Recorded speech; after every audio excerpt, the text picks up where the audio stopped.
Before we begin, leave a like on the video, check that you're subscribed to the channel, and turn on notifications, because that helps a lot to keep you always up to date with everything that happens at Manchester City without missing any important day-to-day information about the club. The atmosphere behind the scenes at Manchester City has changed in the last few hours. It's not panic, it's not total devastation, but there's a clear feeling of alert. The heavy run of matches, the recent results that didn't go as expected, and, above all, the physical wear on the squad have put the team at a delicate point in the season. And when this kind of scenario appears, all eyes naturally turn to the group's leaders. One of them is Erling Haaland. The away defeat to Bodo Glimt in a completely adverse context was more than just a slip on the scoreboard. It was a match that laid bare the weight of the calendar and how much City are being demanded physically and mentally. Playing in the Arctic Circle, in extreme conditions against an intense opponent, on an artificial pitch and at a high tempo from the first minute isn't simple for any team in the world, even less so for a side that has been playing pretty much every 3 days. City went into the match already under pressure from previous performances and ended up paying dearly early on. Defensive errors, a lack of synchronization, and an extremely aggressive opponent meant the scoreline turned against them quickly. Before the team could even get organized, they had already conceded 2 goals. That completely changes the script of any match, especially away from home and in a hostile environment. Even so, City tried to respond. There were moments of controlled possession, attempts to impose their game, and even a clear chance before the break that could have changed the direction of the match. Haaland was involved, battled with the center-backs, moved well, but couldn't turn that opportunity into a goal. In a team so dependent on the efficiency of its number 9, every missed chance weighs even more. In the second half, the definitive blow came early. An individual move from Bodo Glimt extended their lead and made the situation even more complicated. City did manage to pull one back with a good move, finished by Ryan Cherki, briefly reigniting hope. But that reaction didn't last long. Rodri's dismissal, after receiving a second yellow card, virtually ended any real possibility of chasing an equalizer.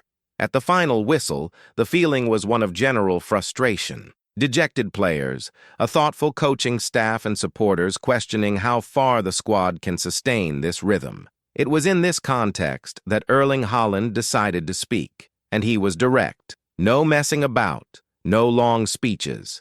Asked about his physical condition and the obvious fatigue, Haaland chose not to turn it into an excuse. He made it clear he doesn't like going into detail about how his body is feeling. According to him, whenever he's selected to play, the obligation is to give everything on the pitch. The striker acknowledged that the team has an absurd number of games and that this naturally demands a lot, but he reinforced that the focus always has to be on the next challenge. Those words say far more than they seem at first glance. It isn't just a player talking about tiredness.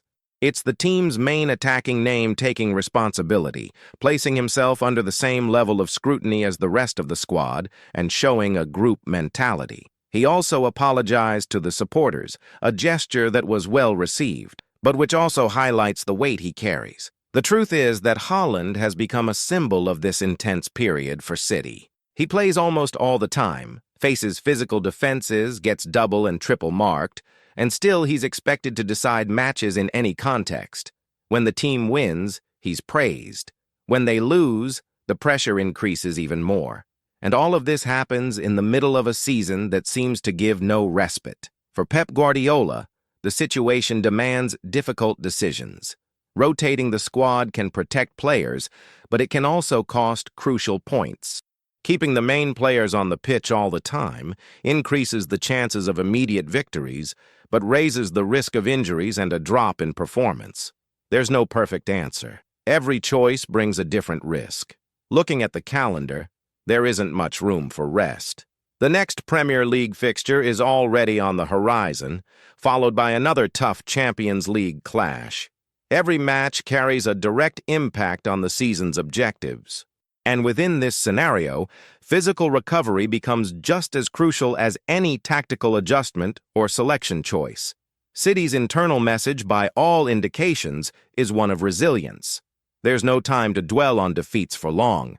The cycle is fast. One match ends. Preparation for the next begins.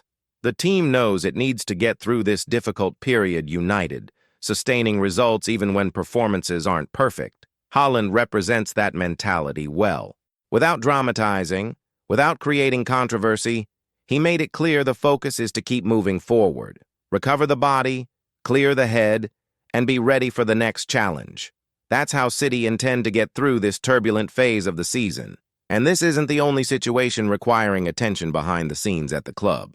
Beyond the physical wear on the first-team squad, Manchester City are also starting to look more carefully at important decisions involving the future of certain players, especially those who are part of the medium and long-term planning. That's the case with Vitor Rice, a name that continues to be handled with great caution within the club's structure.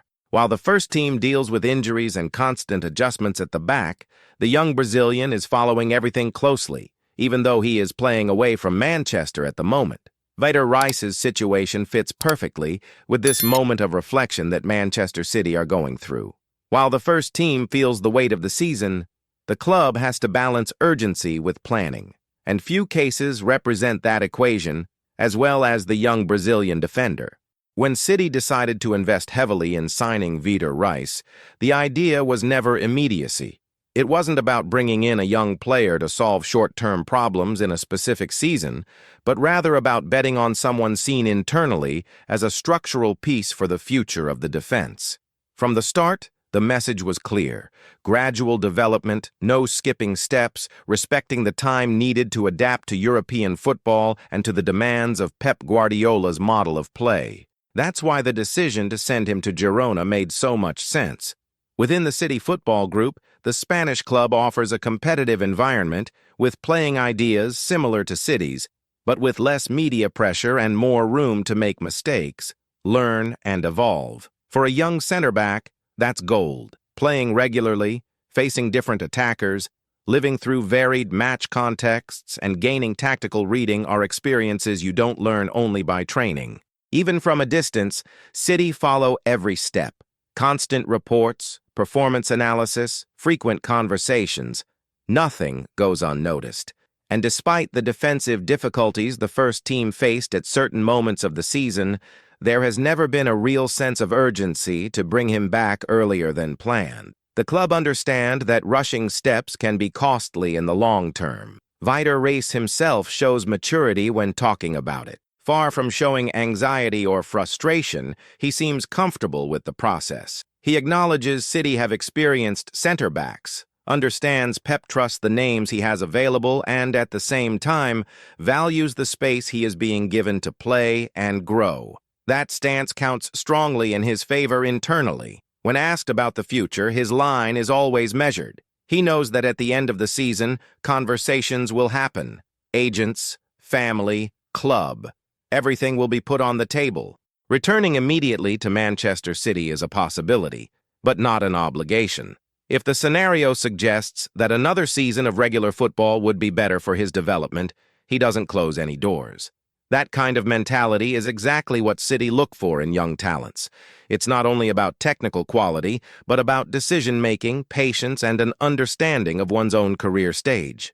Vitor Rice doesn't seem willing to sacrifice minutes on the pitch just for the weight of the club's name. He wants to arrive ready, not just arrive. There is also an important factor linking City's present directly to the Brazilian's future. The current defense is going through a period of transition. Injuries, physical fatigue, and market decisions have forced Pep Guardiola to constantly adapt his defensive line. Experienced names remain important, but the club know changes will come sooner or later. The signing of Marc Guehi, the early return of loaned players, and doubts around the physical condition of other defenders show that City are already moving. Nothing is done by accident. Every decision is part of a bigger puzzle, and Vitor Rice is a piece that hasn't been slotted in yet, but has a place reserved. A strong preseason can change everything. Pep Guardiola is known for observing closely, testing, challenging, and when necessary, surprising. If Vitor Rice arrives confident, adapted to the style, and showing clear improvement, the door could open sooner than many imagine. At the same time, if the assessment is that more minutes are the ideal route, the club won't hesitate to repeat the strategy. This care for the future connects directly with another theme that has gained strength again behind the scenes at City: market movements involving established players in the squad.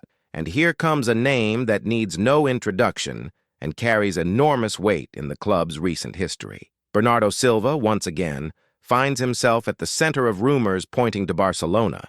But this time, the context is different. It isn't just summer speculation or a long-standing desire from the Catalan. The player's contract situation changes the scenario completely and gives the rumors a much more concrete basis. Bernardo has built an impressive trajectory since arriving at City. He was a protagonist in historic seasons, played an active role in the club's biggest trophies, and became a symbol of the intensity and tactical intelligence demanded by Pep Guardiola. His versatility, ability to decide big matches, and quiet leadership have made him one of the most reliable players in the squad. The captain's armband didn't come by accident. It represents the respect of the group, the coaching staff, and the board. Bernardo is seen as someone who understands the club, the model of play, and the winning mentality built over the years. Losing a player like that is never simple. The problem is that time passes. The contract approaches its end, and with it, a crossroads appears. Renew and remain a central part of the project, or take on a new challenge. Pep Guardiola has made clear at different times that he would like to keep Bernardo for longer. But a manager's wishes aren't always enough when personal, family, and career factors come into play. From Barcelona's side, the opportunity is seen as rare. A player of that level, with experience, leadership, and no transfer fee, is something few clubs can ignore. Even with financial limitations, Barca understand that moves like this can redefine a squad. That's why the interest seems more consistent this time. There are also rumors that Bernardo himself already views this as the final chapter of his story in Manchester. Nothing official, nothing publicly confirmed, but behind the scenes, the possibility is treated seriously, and that completely changes how City need to position themselves. Losing Bernardo Silva for free would be a huge impact, not only technically but symbolically. He represents an era, a style, a mentality. Replacing his presence on the pitch and in the dressing room would require more than a single signing. It would require a reconfiguration of roles, leaderships, and internal dynamics. At the same time, City have shown in the past that they know how to reinvent themselves. Cycles end, others begin. Players leave, new names emerge. The club trusts its model, its ability to plan and to anticipate moves. Nothing happens in an improvised way. When you look at all of this together, the picture is clear. Manchester City are living a moment of maximum demand in the present, with players dealing with physical and mental fatigue, while the club quietly builds the future. Haaland symbolizes the daily battle for results. Vita Race represents tomorrow being prepared calmly. Bernardo Silva embodies the transition between what was and what may come to be. Everything connects. Every decision made now directly influences the next years. And that's why every match, every interview, every market rumor carries such weight. City aren't only trying to win matches. They're trying to maintain a standard of excellence amid inevitable change. If you enjoyed this content and want to keep following everything that happens behind the scenes at Manchester City, leave a like now. Check that you're subscribed to the channel and turn on notifications. That way you won't miss any important update about the present and the future of the citizens.